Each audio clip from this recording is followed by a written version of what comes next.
My name is Richard Wells. I'm 76 years old, a widower, and I live alone in the same house in Omaha where I raised my daughter, where my late wife, Caroline, used to hum while watering the gardenias by the kitchen window.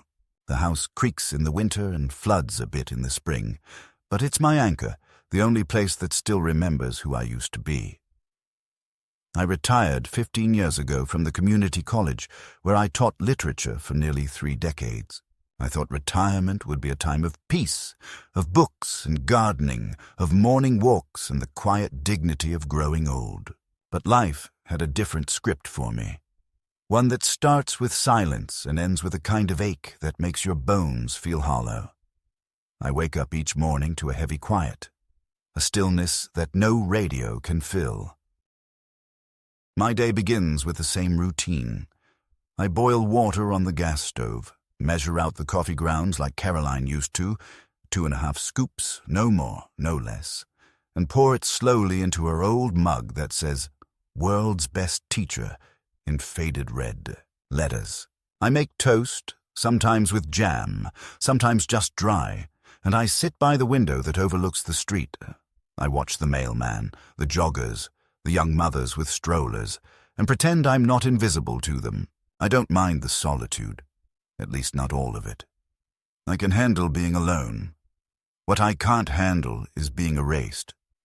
Like my story, my presence no longer fits into the lives of the people I once lived for.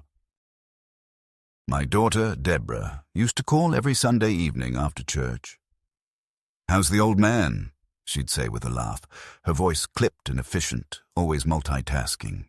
I could hear her typing, sometimes giving instructions to her kids in the background. She's a project manager for a software company, divorced, remarried, and wrapped so tightly in schedules and responsibilities that I started to feel like one more item on her to-do list. Our conversations grew shorter over the years, shifting from warm check-ins to polite formalities. The last time she visited the house, she stood in the living room for less than 10 minutes, looked around like she was assessing property value, and said, "You know, Dad, this place is too big for you now. Maybe it's time to think about options, something more manageable." She meant a retirement home. She didn't say it outright, but it hung there in the air like the mildew in the basement. I smiled and nodded, not because I agreed, but because I didn't want to seem difficult. Carolyn always said Deborah was practical, the kind of person who made decisions with a calculator instead of a heart. I see now that she meant it as a warning. Deborah didn't stay for tea. She didn't even sit down. She had a conference call in 15 minutes and traffic to beat. She left with a kiss on the cheek and a perfumed breeze. That was 6 months ago. Since then, our contact has been limited to short texts. "Happy birthday, Dad," or "Hope you're staying warm," that feel more like reminders sent from a calendar app than messages from a daughter. And yet, I still held hope. Hope that she would remember the stories I told her as a child, the long drives to the lake, the way I used to brush her hair when she cried over something silly and small. Hope that she would one day say, "Let's have dinner, just the two of us," and not treat me like a burden to be managed or a liability to be minimized. That fragile hope, stupid as it sounds, is what made me say yes when she called last month and said, "Dad, how would you like to go to Hawaii?" Her voice was bright, rehearsed. She spoke of warm beaches and fresh pineapple, of healing ocean breezes and the whole family together. "It's my treat," she said. "A real vacation for your birthday. You deserve it." I almost dropped the phone. In over a decade, she had never offered anything so kind, so generous. I imagined sandy walks, dinner with the grandkids, laughter. I imagined being included. When I asked her if I should pack anything specific, she said not to worry. "Just bring your ID, a couple changes of clothes, and your meds. I'll take care of the rest. We'll get you some new things there." Something about the way she said it felt odd, rehearsed again, like a line from a brochure. But I told myself not to be paranoid. Maybe she was finally trying to bridge the years between us. Maybe this was her way of making peace with the old man who used to make pancakes shaped like animals on Sunday mornings. Maybe she remembered. For the next few days, I moved around the house with a strange lightness, like I was walking on air. I laid out my best shirts, 2 polos and a button-down Caroline had bought me 10 Christmases ago.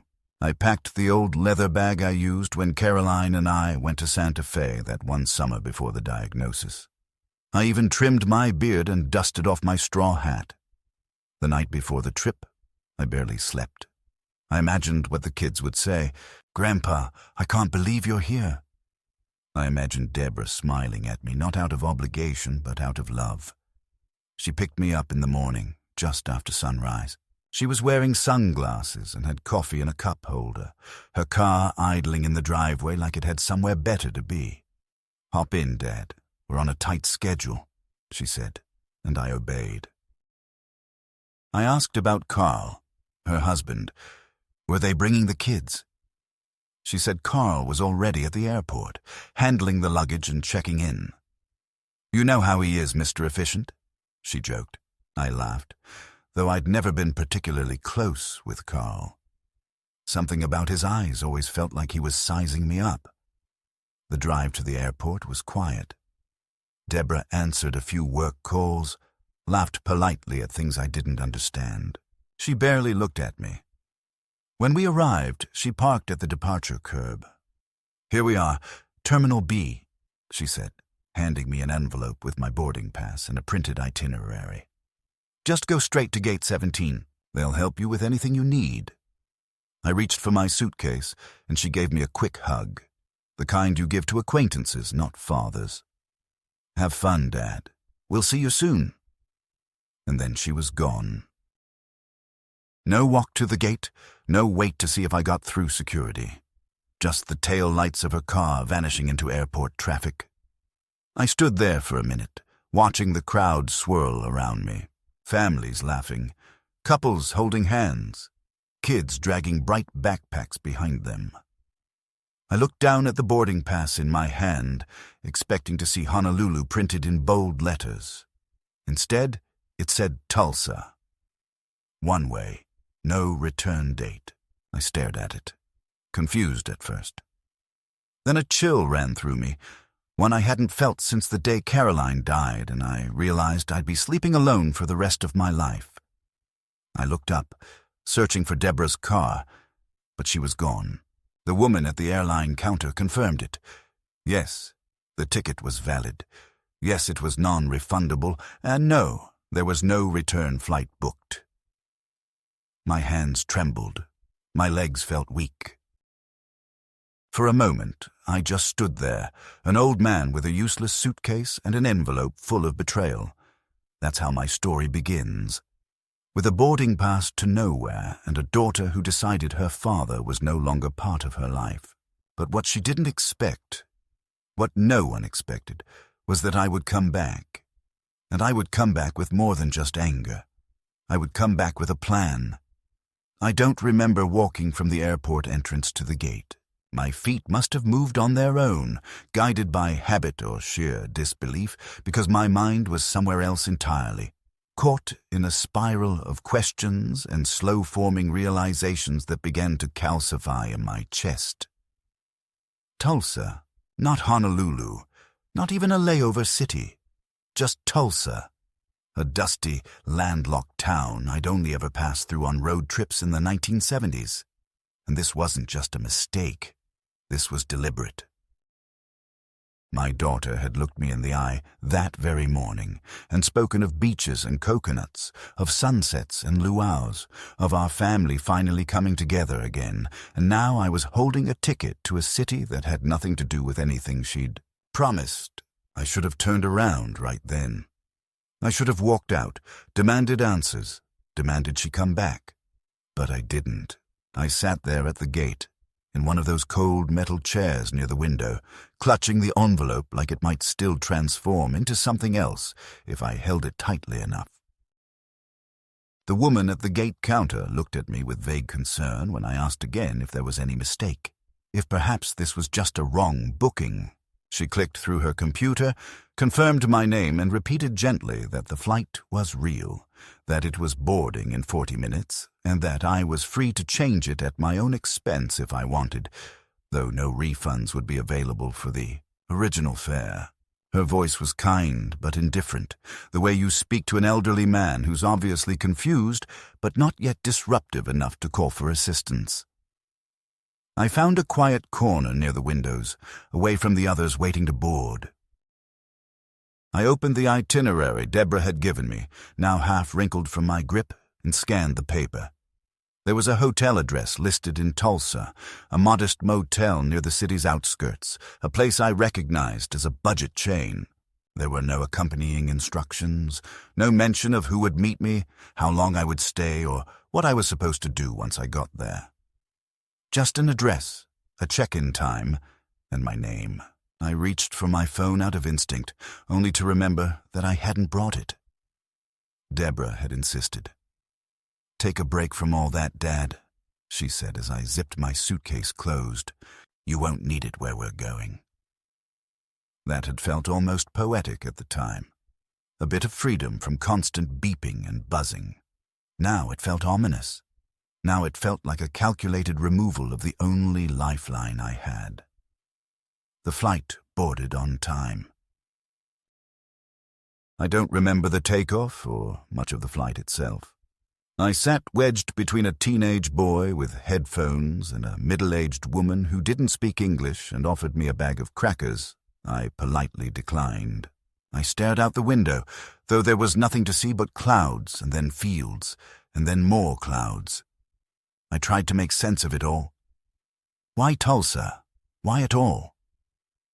My thoughts swung violently between confusion, anger, sadness, and shame. Had Deborah grown so cold, so entirely indifferent to me, that this elaborate charade was her way of getting rid of me? The only answer that kept floating to the surface was the one I didn't want to believe. Yes, somewhere along the line, my daughter had stopped seeing me as her father and started seeing me as a problem. The motel was even worse than I expected. The cab driver, a lanky man with a missing tooth and a nasal twang, dropped me off at dusk without helping me with my bag. "You good?" he asked, glancing over his shoulder as I stood on the cracked pavement, unsure whether to nod or shake my head. I said nothing. He drove off before I could decide. The motel sign blinked erratically, VAC NCY, with half the letters burned out. The lobby smelled of bleach and despair, the kind of place where the carpet was always damp and the vending machine always empty. I handed the clerk the itinerary. He scanned it, barely looked at me, and gave me a key card. Room 114. I dragged my suitcase down the exterior hallway, the wheels bumping over uneven concrete. My room smelled like cigarettes and air freshener. The bedspread was floral, cheap, stained. The lamp flickered when I turned it on. There was a plastic chair, a phone that didn't work, and a television bolted to the dresser. I sat on the edge of the bed and waited. For what, I wasn't sure. I waited through the night. At first, I thought perhaps this was part of the surprise, a layover before the real trip, and Deborah would call or appear or send someone. Maybe she had some convoluted plan to recreate a memory or make me appreciate something. Maybe I was being tested. But the hours passed, and no one came. I lay awake listening to the hum of the motel ice machine outside my window, the occasional slam of a car door, a dog barking somewhere in the distance. The phone remained dead. No knock came. No message slipped under the door. Morning arrived in the form of thin sunlight through plastic blinds and a distant lawn mower. I hadn't slept. My back ached from the mattress, and my mouth was dry. I went to the lobby to ask if any messages had come for me. The clerk had changed. This one looked barely 20, eyes still glazed from a sleepless shift. He shook his head, uninterested. "Checkout's at 11, he added, as if I were a regular. I stepped outside, blinking in the daylight. My legs felt weak, but I walked. I didn't know where I was going, but anything was better than that room. I walked past fast food restaurants and pawn shops, past a liquor store with bars on the windows. I saw a man sleeping on a bench and wondered if I looked much different. I kept walking until I found a diner. The waitress didn't ask questions when I sat down and ordered a cup of coffee. She just poured, refilled, and left the check face down. I stayed there for hours. I watched people come and go. Construction workers, old couples, truckers, young mothers with sticky children. I thought about Caroline. What would she have said? She would have been furious, of course, but not surprised. She saw something in Deborah that I refused to acknowledge, even back then. "There's a hardness in her, Richard," she once said after a particularly tense holiday dinner. "It's in her eyes, like she's already decided how the story ends, and she won't let anyone else write a line." I told her she was being dramatic. I told her that Deborah just needed time, space, responsibility. But Caroline saw what I didn't. A daughter who had grown resentful of her roots, who wanted a version of family that didn't include the inconvenient presence of aging parents. By the time I returned to the motel, my room key no longer worked. I had to knock until the clerk came and grudgingly let me back in. No messages, no calls, no apologies. I sat on the bed and stared at the ceiling, and for the first time in my life I felt something worse than anger or grief. I felt erased. Like a number removed from a ledger, like a photo removed from a frame. I could have died in that room, and no one would have known. Maybe that's what they were counting on. And yet, somewhere in that numbness, a thought began to form, a small, steady thought. I would go back. I didn't know how yet. I had no phone, no way to contact anyone, and I wasn't even sure what money I had access to, but I would go back. I would not die in Tulsa. I would not disappear quietly. I would go back and look my daughter in the eye and ask her, not as a father asking for love, but as a man demanding the truth. What did I ever do to deserve this? And whatever the answer was, I would deal with it. But not from a motel bed in a town that wasn't mine. Not from the margins. I may have been old, and I may have been alone, but I wasn't gone. Not yet. I spent the rest of that second day in Tulsa walking, not because I had any particular destination in mind, but because movement seemed to be the only thing keeping my thoughts from turning completely inward and swallowing me whole. I walked until my feet hurt, until my back ached from the weight of the small bag I carried, and until my mouth was dry from the relentless heat that baked the cracked sidewalks and shimmered off the hoods of passing cars. I didn't look like I belonged there. That much was clear. I was overdressed for the weather, underprepared for being alone, and too obviously lost for anyone to mistake me for a local. But no one asked questions. A few people looked my way. Most didn't. I think I could have collapsed on that sidewalk and been stepped over. That was when it first truly hit me. Not just the betrayal, but the erasure. My daughter hadn't sent me here to get away or to rest. She had sent me away to be forgotten. That night I found a small church tucked between a laundromat and a shuttered storefront. The front doors were open, and inside it was cooler, quieter, filled with the scent of old wood and candles. I didn't believe in God in any structured way, not since Caroline passed, but I sat down in one of the pews anyway. An older man in a blue sweater came and sat beside me after a while. He didn't ask what I was doing there, didn't question the suitcase at my feet or the bewildered look on my face. He just introduced himself as Pastor Leon, said I looked like I needed some water and maybe a sandwich. I followed him to the back where they had a small kitchen, and he handed me a ham sandwich on white bread and a glass of water without saying another word. We sat in silence, broken only by the sound of the old fridge humming and the occasional creak of the building settling. After I finished eating, he finally asked me what had brought me to Tulsa. I didn't answer directly. I said I had been left behind. That was the phrase I chose. left behind. He nodded slowly, as though he'd heard those words before, and simply said, "That happens more than people think."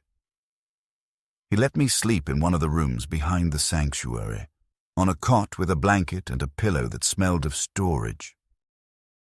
It wasn't much, but I was grateful beyond words. That night, for the first time since the airport, I felt something other than dread. I felt the stirrings of resolve. In the morning, Pastor Leon offered to let me stay another day or two while I figured things out. He helped me call my bank from the office phone. I explained that I'd lost access to my cell phone and needed to verify some account information. The woman on the other end asked me a series of questions: birth date, mother's maiden name, the last 3 purchases I could remember, and finally confirmed that my account was still active and that there had been no suspicious activity. I nearly cried. At least Deborah hadn't drained it. Yet. I asked if I could get a new debit card sent to a local address. She said it would take 3 to 5 business days. I gave the church's address with Pastor Leon's permission and hung up feeling a little less adrift.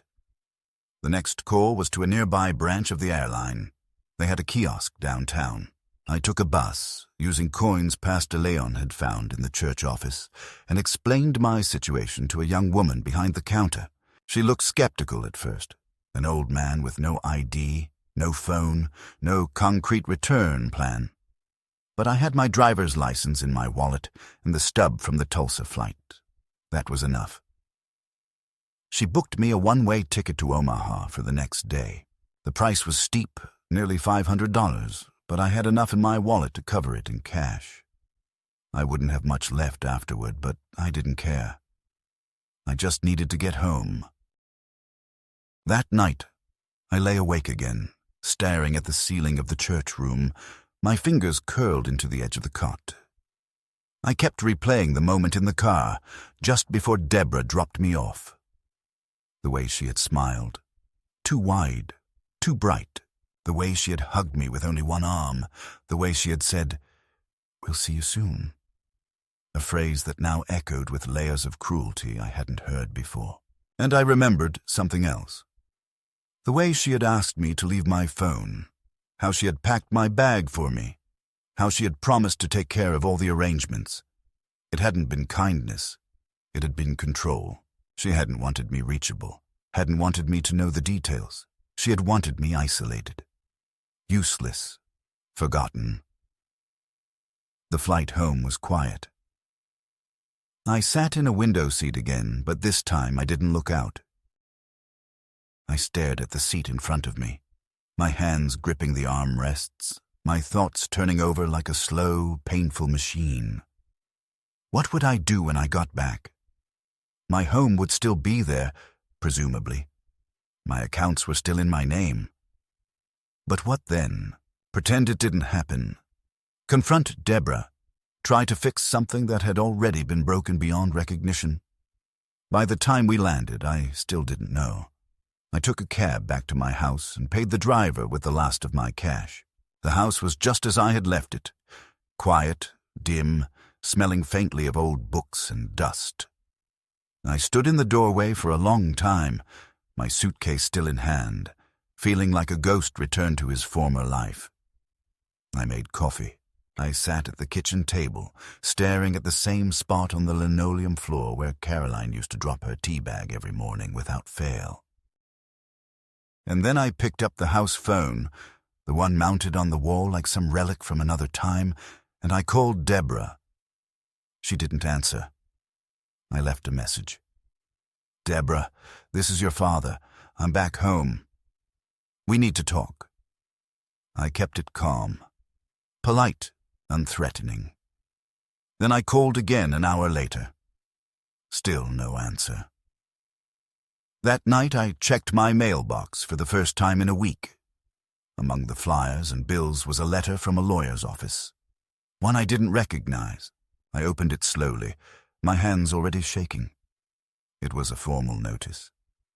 Deborah was filing for guardianship of me. I read the letter 3 times, I sat down in the living room with it spread out across my knees, each line hammering into me with renewed force. Due to recent concerns regarding cognitive decline, safety issues, inability to manage personal affairs. She had begun the legal process to have me declared legally incompetent. The Tulsa trip had not been the betrayal. It had been the setup. It was the justification.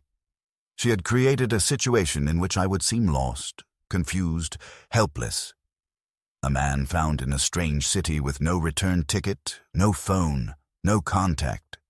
A perfect case of early dementia, or worse. The reality of it settled over me like a heavy shroud. This wasn't just about getting rid of me. It was about taking everything. My rights, my assets, my home. I didn't sleep that night. I took out every folder, every piece of paperwork Caroline and I had kept through the years. Mortgage documents, bank statements, insurance policies, the deed to the house. I sat at the kitchen table surrounded by piles of paper, trying to trace the outlines of the trap that had been laid for me. I found the joint bank account I'd opened for Deborah back when she was in college, one we never closed. I saw the monthly transfers I'd been making for years. I saw the financial statements from when I gave her money for her second wedding, for the down payment on their house, for her children's tuition. She had built an entire life on the foundation of my support, and now she wanted the rest of the structure for herself. But she had made a mistake. She had underestimated me. She had thought I would go quietly. She had forgotten that I was still her father, still the man who had once worked 3 jobs to keep our family afloat, still the man who had read legal briefs late into the night when her mother was sick and we were fighting with the insurance. Company. She had forgotten that I still knew how to fight. The next morning I made an appointment with Martin Flannery, a lawyer Caroline and I had used years ago when we drafted our wills. He was retired, but his daughter had taken over the practice and agreed to see me. I gathered every document I could find and brought them in a folder. I told her everything, calmly, clearly, methodically. She didn't interrupt. When I finished, she leaned back in her chair and said, "Mr. Wells, this is serious, but we can fight it. You're going to need to undergo a full medical evaluation to prove capacity, and we'll have to challenge the guardianship filing in court. But it's doable." She handed me a packet of information and started making calls. As I left her office, the sun hit me square in the face. It was blinding, almost too much to bear after days of shadows. But I didn't look away. I lifted my chin, took a deep breath, and kept walking. My daughter had tried to erase me. But I was still here, and now I was writing my own ending. The first appointment was with a geriatric specialist downtown, a kind woman in her 60s named Dr. Helena Marston, who reminded me of Caroline in a way that was almost painful. Her calm, observant manner, the way she tilted her head when she asked questions, the softness in her voice when she said my name. The evaluation was extensive. Memory tests, coordination checks, problem-solving exercises, language and comprehension drills that lasted over 2 hours, all recorded and documented with precision. I answered everything calmly and thoroughly, even when my hands trembled from exhaustion or when my knees ached from sitting too long. I recited names and dates, recalled sequences, interpreted proverbs, and traced complex geometric shapes with shaking fingers. She watched me with a gentle intensity, occasionally nodding or making notes on her clipboard. When it was over, she smiled, the kind of smile that carried no pity, only truth. "Mr. Wells," she said, "there's nothing wrong with your mind." Nothing at all. Those words hit me with such force I nearly wept. Not out of fear or desperation, but out of sheer validation. It wasn't just a medical confirmation, it was a reclamation of something far more personal. My dignity. I hadn't been crazy. I hadn't been delusional. I had been betrayed. 2 more doctors saw me that week, and both reached the same conclusion. No signs of dementia, no evidence of cognitive impairment, just an aging man with a clear mind and a broken heart. My lawyer compiled their reports, attached sworn affidavits, and filed a formal opposition to Deborah's guardianship petition. She also submitted a motion requesting an emergency injunction to prevent any financial transactions or property claims until the matter was resolved.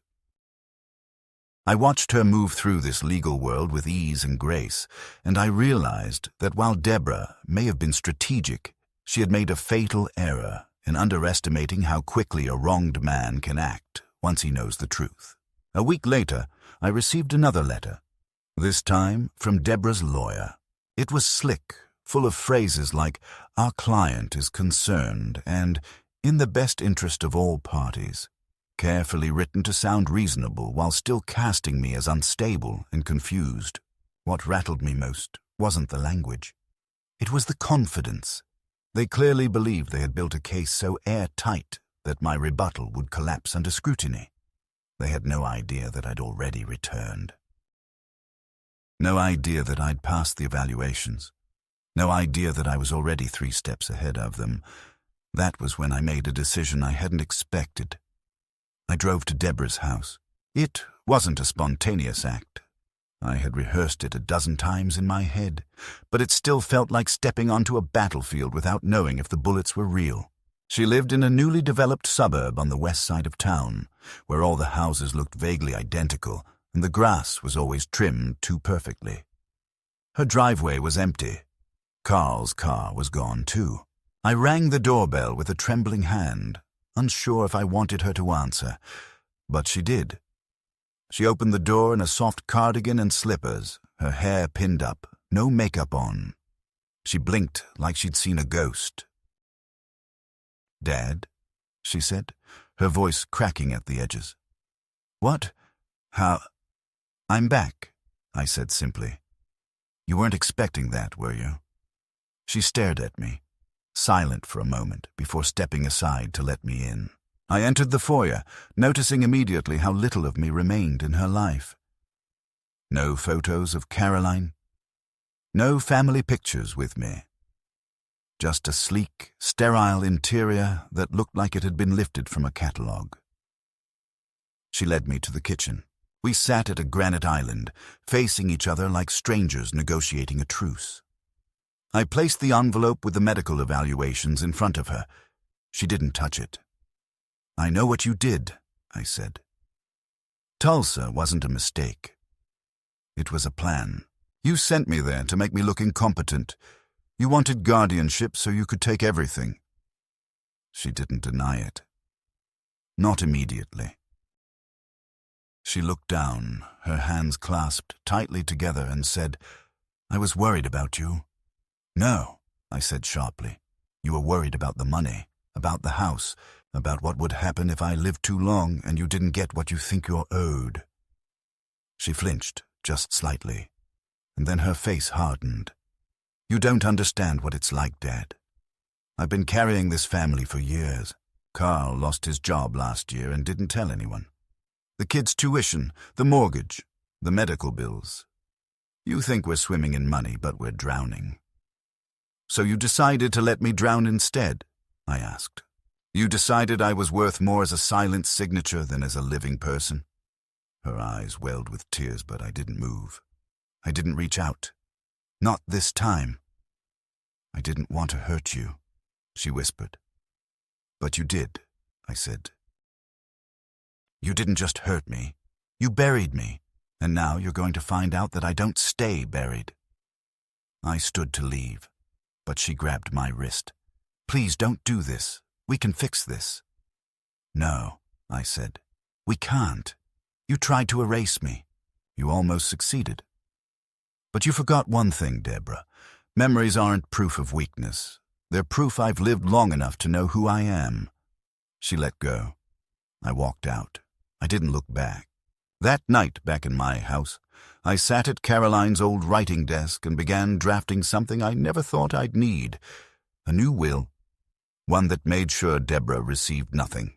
I named a foundation in Caroline's honor as the sole beneficiary. I called my lawyer the next morning to make it official. It was petty, maybe, but it felt like justice. What I didn't know, what I couldn't have guessed, was that Deborah had already anticipated this move.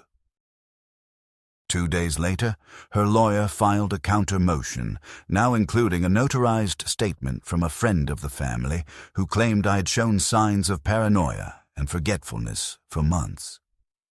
The friend was Carl, my son-in-law, a man who had once cried at Caroline's funeral and now was helping forge a narrative in which I was mentally deteriorating. It hit like a fist to the chest. But even that wasn't the worst part. The worst part came in the form of a single voicemail from Deborah that evening. I didn't want it to be like this, Dad. But if you keep pushing, I'm going to have to tell the court everything. About the stove incident, about the whiskey bottle, about the time you got lost driving to the doctor's office. I'm sorry.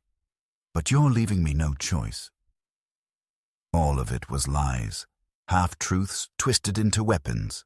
I'd never touched whiskey in years. The stove incident never happened. And the one time I got lost, it was because construction had blocked the street, not because I forgot where I was. But in her voice, I heard something new. Not fear, not guilt, just certainty. She believed she could rewrite the past and that no one would question her version.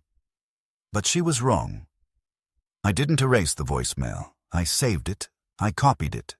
I gave it to my lawyer. I began gathering every letter, every statement, every financial record that showed a pattern of extraction, from my accounts to hers. I went through my old journals, my calendars, even my grocery receipts. I built a timeline. I documented everything, because the truth isn't just something you feel in your gut. It's something you can prove, line by line. That's when it stopped being about revenge. It became something else, something deeper. I wasn't fighting to punish my daughter. I was fighting to exist, to not be turned into a caricature of old age, to remind the world and myself that my story wasn't over. And no matter what they said, no matter what papers they filed or lies they told, I would finish it on my terms. Even if I had to burn every bridge to do it. The days that followed were unlike anything I had ever lived through, not even in the worst days after Caroline's death, not even during the long, sleepless nights of her illness when I would sit by the hospital window, watching dawn seep through the blinds with the dull understanding that I might be witnessing her last sunrise. This was different. This was war. Not a loud, dramatic war with shouting and slammed doors, but the quiet, insidious kind.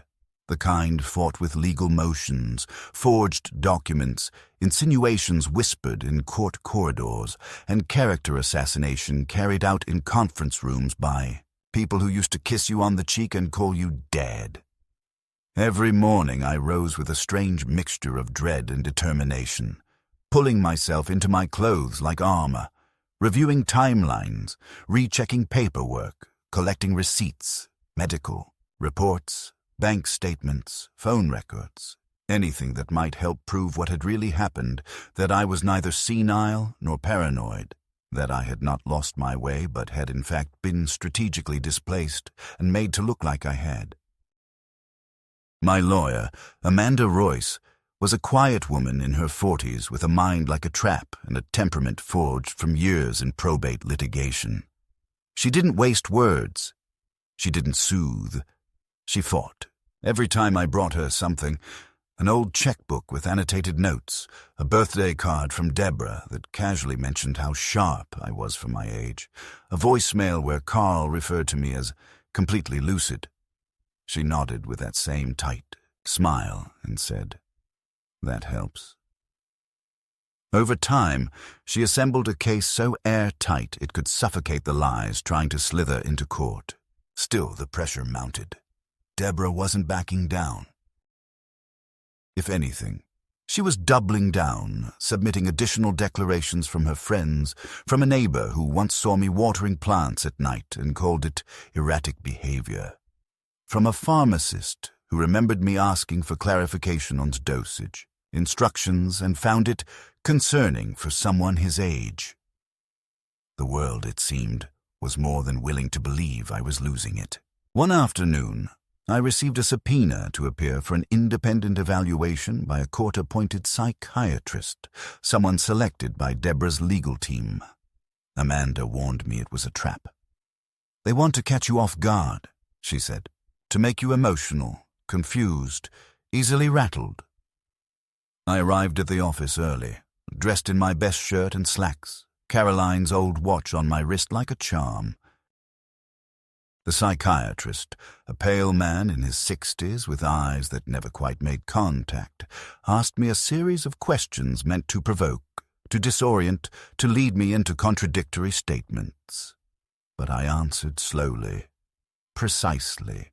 When he asked me the date, I not only gave it but reminded him it was the anniversary of the moon landing. When he asked me who the president was, I told him and then gave him the names of the last 4 presidents in reverse order. When he asked me how I spent my days, I told him about my reading habits, my walks through the park, my morning crossword puzzles. I watched his pen hesitate. I saw him shift in his seat. He wasn't getting what he wanted. And that gave me strength. When it was over, he handed me a clipboard to sign, and I looked him in the eye for the first time and said, "I may be old, but I'm not gone. Remember that." He didn't respond. He didn't have to. Back home, I found the mailbox stuffed with flyers and legal notices. One in particular caught my eye. A letter from my bank informing me that Deborah had attempted to gain access to one of my investment accounts, citing her pending guardianship petition. The request had been denied, but the very fact that she had tried shook me to the core. I wasn't just fighting for my autonomy, I was fighting for my very survival. That night I sat at the dining table, surrounded by the life I'd built piece by piece, and realized just how much of it she had tried to dismantle. It was never about concern. It was about conquest. She wanted the house. She wanted the money. She wanted the silence. She wanted a version of the future where I was neatly stored away like a broken heirloom, too burdensome to display, but too valuable to discard. I couldn't allow that. I wouldn't. The next escalation came in the form of a surprise home visit. It was a Tuesday afternoon when I heard the knock. I opened the door to find a social worker and a uniformed officer standing on my porch. "We received a wellness request," the woman said. "Someone was concerned about your living situation." I laughed. I couldn't help it. "You mean my daughter?" I said. "Yes," she admitted. "Do you mind if we take a look around?" I wanted to slam the door. I wanted to scream. But Amanda had warned me. Never refuse. Always cooperate. Let them see. So I let them in. I showed them the pantry, stocked with food. The medication cabinet, neatly organized. The refrigerator, full of labeled containers. My calendar on the wall, marked with appointments. My bookshelves. My passwords notebook.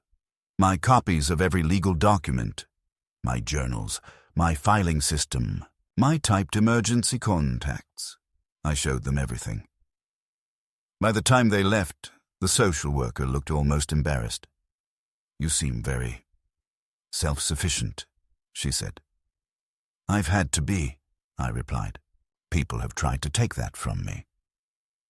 A few days later, Amanda received an email from Deborah's attorney suggesting a settlement, a compromise where guardianship would be dropped in exchange for joint power of attorney, a monthly stipend from my accounts to assist with medical and household concerns, and a mutual non-disparagement clause. In other words, sign over the money quietly, agree not to speak publicly about what had happened, and she would let me live in peace. I told Amanda to reject it without hesitation. I'm not interested in peace built on lies, I said. I want the truth. On record. In court. For everyone to see. She nodded. Good, she said. Because they're getting desperate, and that's when people make mistakes. And make mistakes they did. One morning, Amanda called me with urgency in her voice. They filed new documents last night. Statements from your doctor. My heart dropped. What doctor? I asked. Exactly, she said. The name on the form is real, but the signature isn't, and the address is a private clinic that shut down 3 years ago. It was forgery. Brazen, reckless, and criminal. Amanda filed a motion to dismiss the guardianship entirely based on fraudulent evidence. We submitted the forensic analysis of the signature. The court scheduled a hearing within 10 days. Those 10 days were the longest of my life. I barely ate. I barely slept. I kept going over every conversation with Deborah, every moment where I had looked the other way, every warning Caroline had given me and I had ignored. And then I thought about something else, something Amanda had said early on, almost offhand. They're not just trying to win, they're trying to rewrite who you are. That stayed with me. Because it was true. Deborah wasn't just trying to take control. She was trying to erase the version of me that had raised her, protected her, believed in her. She wanted a different narrative. The old man who got confused in airports, who couldn't remember his pills, who needed to be rescued from himself. And I realized then that this wasn't just about me. It was about every man and woman who had grown old and been discarded, every elder whose life story had been reduced to a medical file or a probate case. I had to stand, not just for myself, but for all of us, for everyone who had been told, quietly or loudly, that they were no longer necessary. The morning of the hearing, I dressed in my best suit. Carolyn had picked it out years ago for our anniversary dinner at the old seafood restaurant that's now a pharmacy. It still fit, barely. I wore her wedding ring on a chain under my shirt. I arrived early, sat quietly in the courtroom, and waited. Deborah walked in with Carl. She looked thinner, more drawn, her face etched with tension. Carl avoided my eyes. Their lawyer looked grim. Amanda sat beside me and whispered, "You ready?" I nodded. Let's finish this. What followed was 6 hours of testimony, cross-examination, document review, expert analysis, and procedural chaos. At one point, the judge stopped everything to ask, "Why are we even here? This man is clearly competent." But still he let it continue. Because due process matters, even when the facts are obvious. When the ruling came, it was swift and absolute. The guardianship was denied. All related claims were dismissed. The court found evidence of bad faith and referred the matter for further review, possibly criminal. I sat there, stunned, as the judge looked directly at Deborah and said, "You have not only failed to prove your case, you have caused considerable harm to your father. This court is deeply concerned by your actions." I left the courtroom and walked into the sunlight, feeling like I had been underwater for months and was only now breathing real air again. People passed me on the sidewalk, unaware of what had just transpired, of the war that had been fought and won not with fists, but with facts. Back at home, I sat at my desk and wrote a letter. It wasn't a letter of forgiveness or rage. It was a letter of truth. I wrote it to Caroline. I told her everything.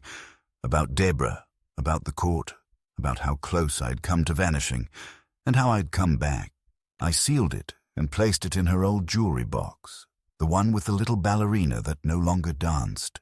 It felt like closing a circle, and I knew, for the first time in a long time, that I was still whole. Damaged, maybe, but whole. The world hadn't taken that from me, and it never would.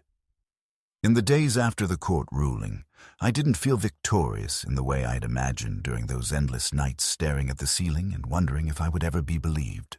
There was no fist raised in triumph, no grand speech or wave of applause. What I felt was something quieter, something far more profound. The slow, dignified return of my name to my own mouth.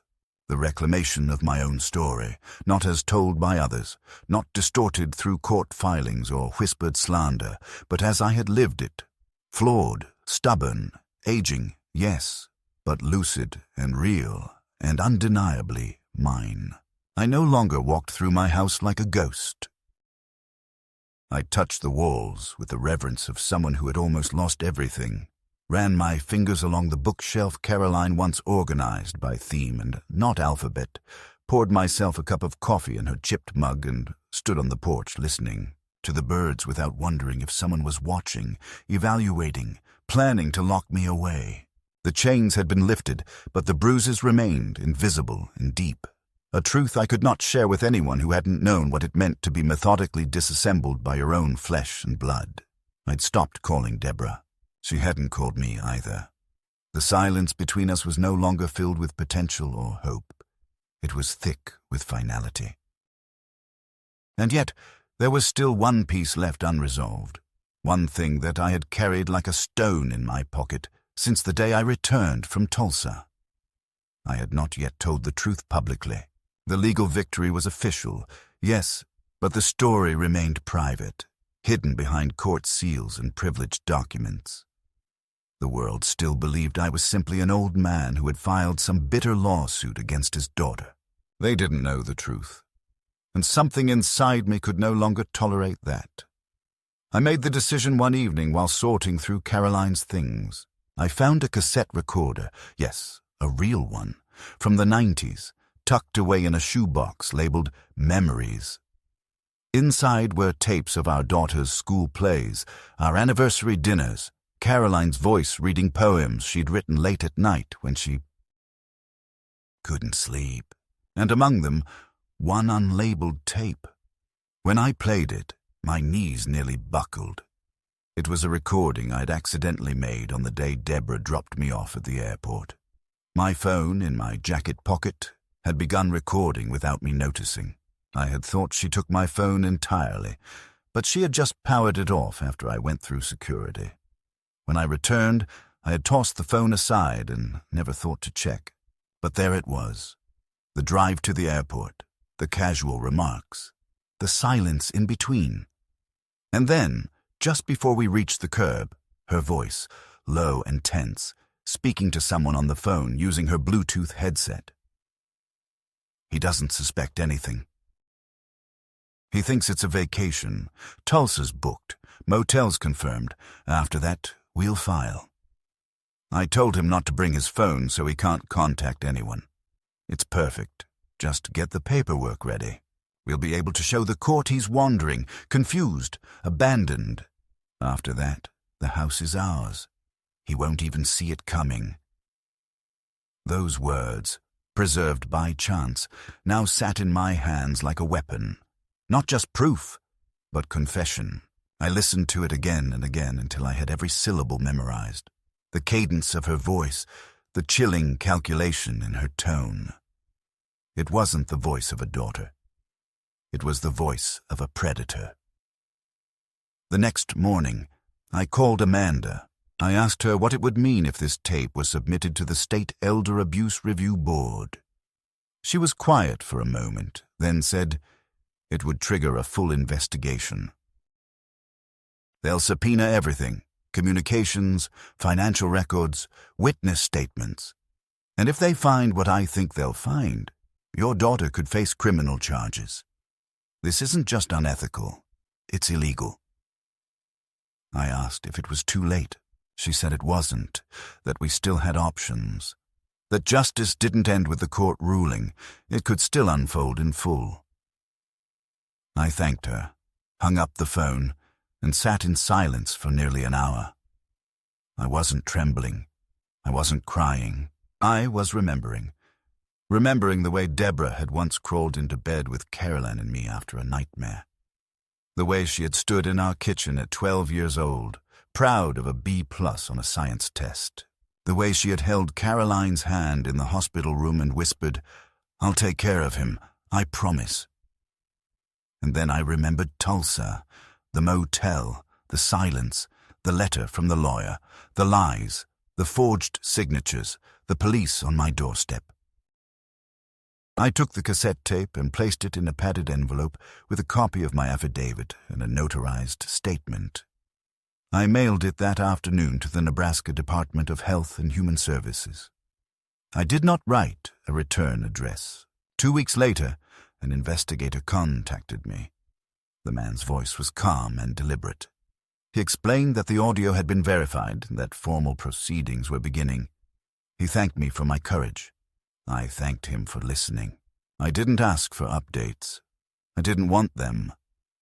I had done what needed to be done. What happened next was no longer my burden.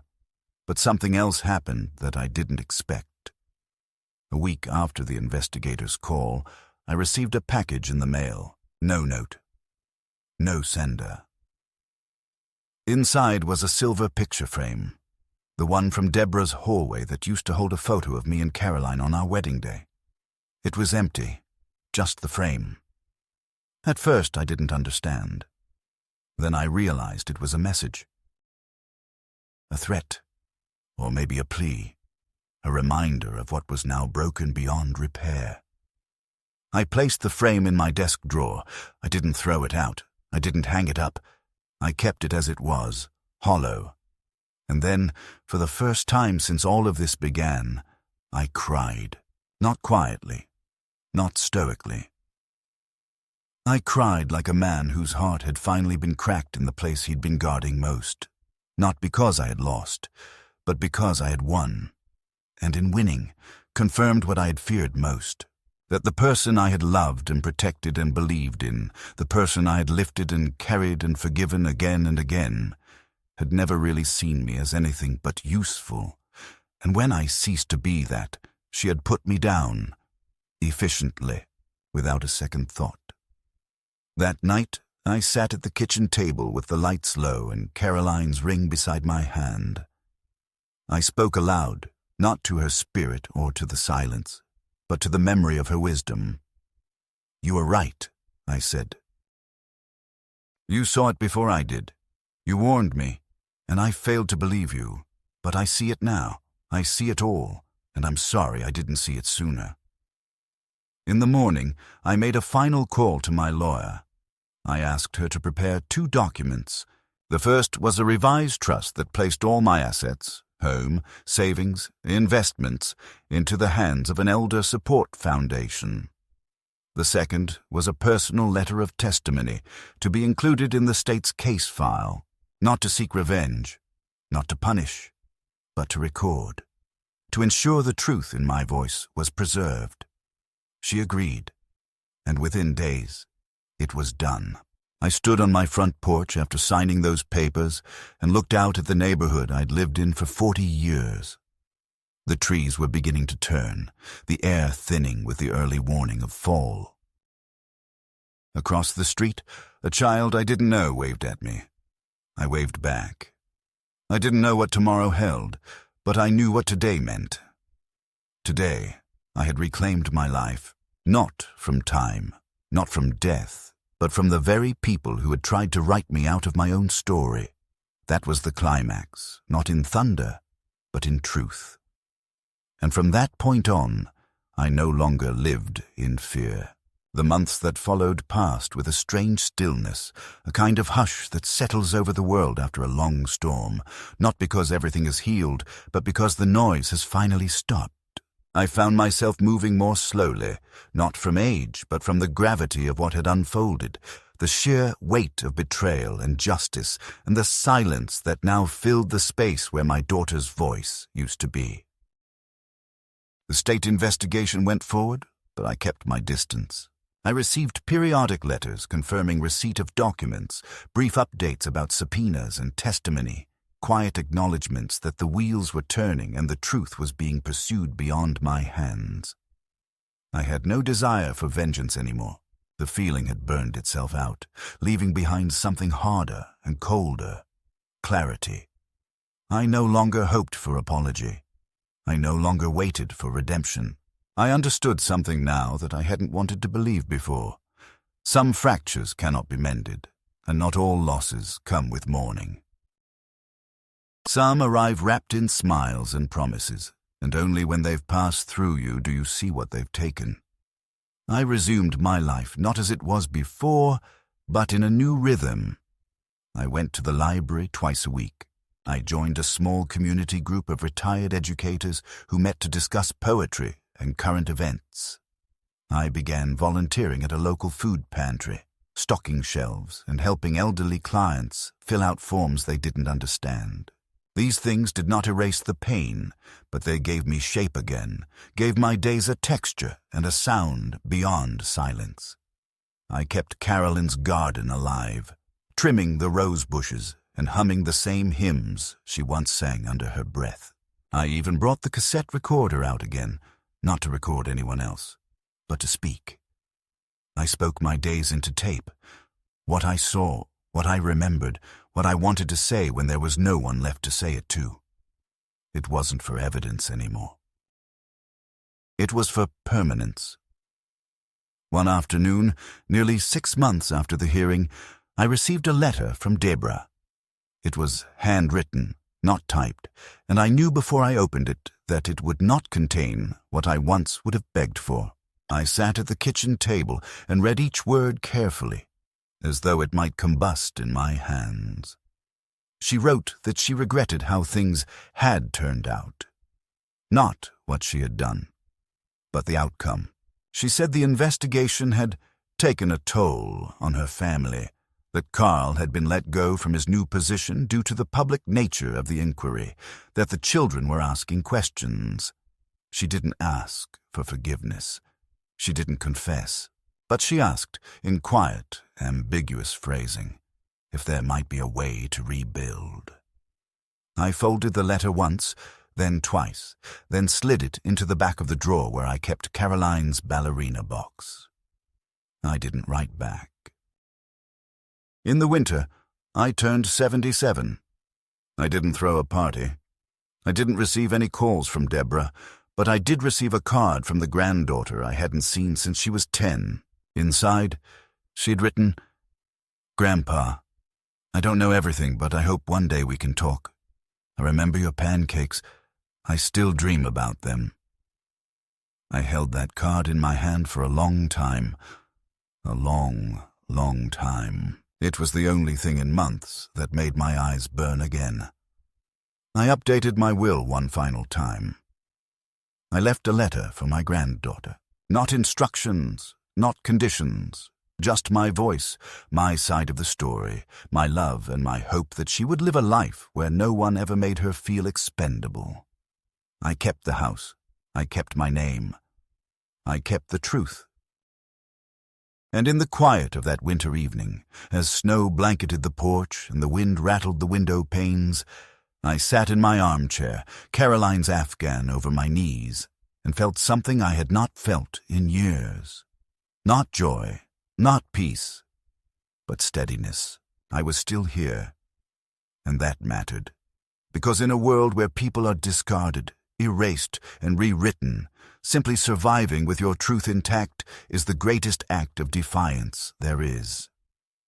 I didn't vanish. I didn't surrender. I came back, and I stayed